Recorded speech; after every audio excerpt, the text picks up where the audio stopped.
नमस्कार साथियों, मैं एडवोकेट गोपाल शर्मा। तो आज हम डिस्कस करने जा रहे हैं सुप्रीम कोर्ट के एक important landmark judgement Satish Chandra Ahuja versus Sneha Ahuja को, जिसमें बताया गया है कि अब से बहू अपने ससुर या फादर इन लॉ की प्रॉपर्टी या उनके मकान में रहने के लिए एंटाइटल होगी।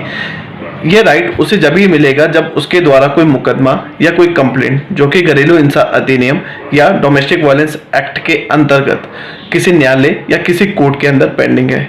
जब तक ये मुकदमा या कंप्लेंट पेंडिंग है तभी तक के लिए बहू अपने ससुर या उन फादर इन लॉ की प्रॉपर्टी में रहने के लिए एंटाइटल होगी।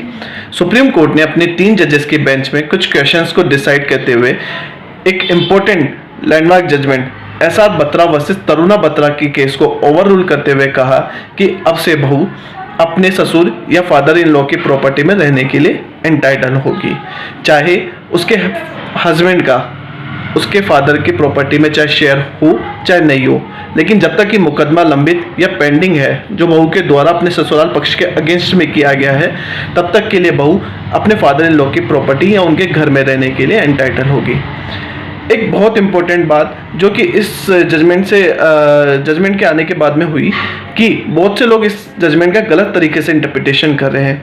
जैसे कि उनके द्वारा ये कहा जा रहा है कि इस जजमेंट के बाद से अब बहू को भी अपने ससुर या फादर इन लॉ की प्रॉपर्टी में शेयर मिलेगा।